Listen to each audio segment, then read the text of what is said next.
guys, welcome back to my channel. Excuse me. If you're new here, I'm Tired Mama, and I'm on a weight loss journey.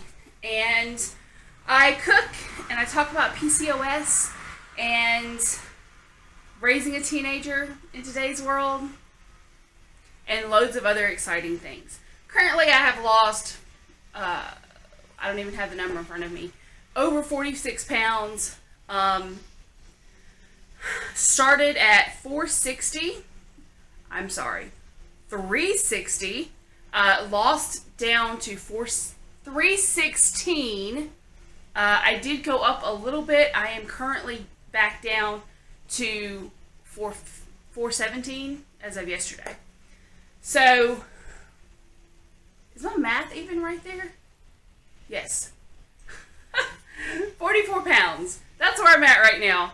I'm doing keto, so I've done like some cooking recipes. I've done some different videos. This video, I want to talk about a very important... Really? Are they using a stinking chainsaw out there? I have that one neighbor. Everybody has that one neighbor, and they are currently using a chainsaw right across the street. So if you hear that, I apologize. Okay, what I was saying was... when it comes to polycystic ovarian syndrome and insulin resistance, as well as the infertility that it causes, there are some things that are vital that you need to do. And the most important thing that you need to do if you have polycystic ovarian syndrome, insulin resistance, or if you're trying to lose weight, those three things, okay? You need to find a good doctor. Now, when I say a good doctor, I don't necessarily mean a doctor that knows everything. Okay? I'm 36 years old, and just in the last 2 years have I found a group of doctors that I really enjoy working with. Now, you don't just need a general physician. You need a general physician that's going to treat you for your colds, your flus, viruses, fall and break my arm, that kind of thing. So you need a general physician. You also need a gynecologist and an endocrinologist. Endocrinologist. Am I saying that? Guys, my tongue is tied today. So you need 3 doctors. But here's the important key to these 3 doctors. Number 1, they have to be able to admit if they don't know everything about PCOS. You can have a doctor, specifically like my general, who openly admits he knows nothing about PCOS beyond what it is. However, he has been so open and so amazing in talking with my other doctors to come up with a true plan on how to treat me. It's amazing. And like with the spiralactolone that I take, I walked into his office, I had printed out some medical journals, medical, not Google researches, okay? Printed out all this information, took it to him, and I said, I'm interested in going on this medication, and it was like 3 or 4 months before I could get in with my endocrinologist, and so he said, okay, let me do some research, and I'll call you back. That appointment was on a Monday. On Tuesday, he called me, and he said, hey, I'm up for trying it. I don't want to start you out at the normal dosage, though, because you could experience some side effects. So, let's start at 25 milligrams and come see me in a month.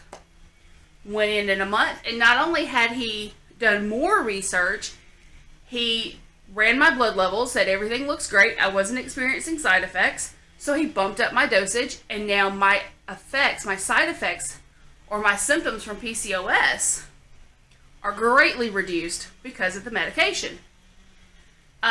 So he has been willing to do research. Now, when it comes to my gynecologist is amazing because he was able to sit back and say, I don't know everything, but I will research it.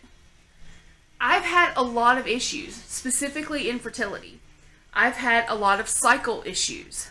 I've had a lot of cyst rupture. Okay? So he has done so much research And sometimes I will get a call from his nurse saying, hey, Dr. A wants you to come in for a visit. And because he is so invested in learning more about this at this point, I will go in for the visit, and he was the one that came to me, and he's like, hey, I want to test you for this andromulin hormone. Are you okay with that?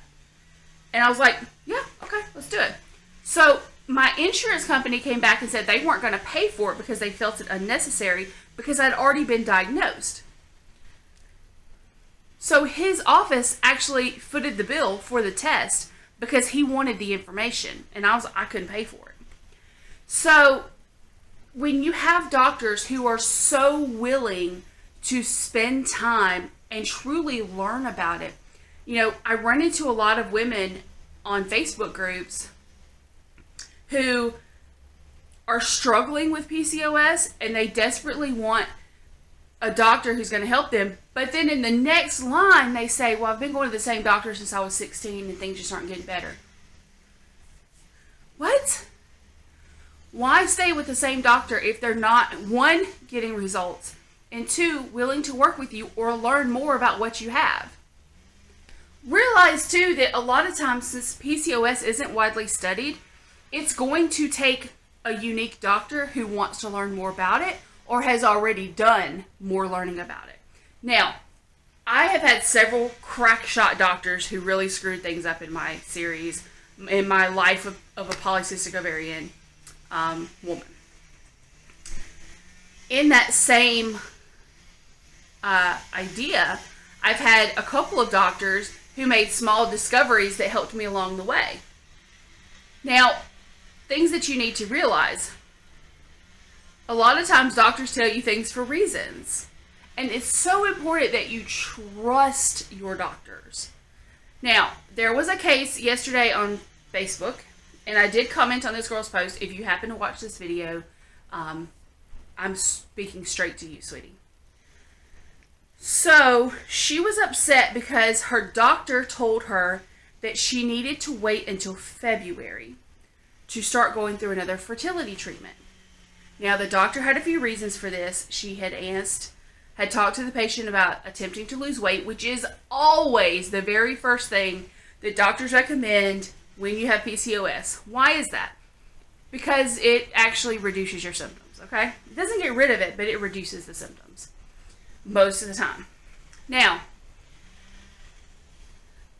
this girl said, her and her other half, I don't remember if it was her boyfriend or her husband, were okay if they had a miscarriage or two before they finally got pregnant, so they didn't see the reason to wait. I'm going to say this right now. Every single miscarriage you will remember. And while it may seem insignificant beforehand, when it happens, the devastation and the heartbreak that goes through you is unlike anything you will ever remember. It's not something to be flippant about. We know that women with PCOS have high miscarriage rates. Our bodies oftentimes think that a pregnancy, a viable embryo, is actually something to be discarded. So it's important that you have a doctor who understands what you're going through. If your doctor is saying, I want you on this medication for 4 or 6 months before we go down this fertility road, there's probably a reason. It could be that your reproductive organs are not in a place right now that they could hold a baby. Okay, I've had that. I have that right now. I have 1/10 of my cervix. And so my doctors have already told me if I were to ever get pregnant, I would have to be closed up almost immediately. It could be that your uterine lining isn't right. The doctor knows it isn't right, and he wants you to go through several cycles of medication before he feels that a viable pregnancy would be healthy. It could be that he understands that your body will respond much better to pregnancy if you have 4 to 6 months to lose some of your extra weight. Losing weight helps with retaining pregnancies. I'm telling you this is straight from probably 50 doctors that I've seen in my life, including some of the best at Emory University Hospital in Atlanta, Georgia. So these are things that you need to think about.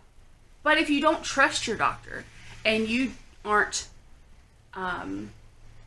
ready to accept what they say, because we want to do things on our own time schedule, then maybe it's time you find another doctor. You need to be working with a team of doctors that not only hears what you're saying, but that you accept and listen and understand what they're saying. Okay? I hope that you guys got something from this. If you suffer from PCOS, baby, I love you. Okay? Because it sucks. Okay? It just sucks.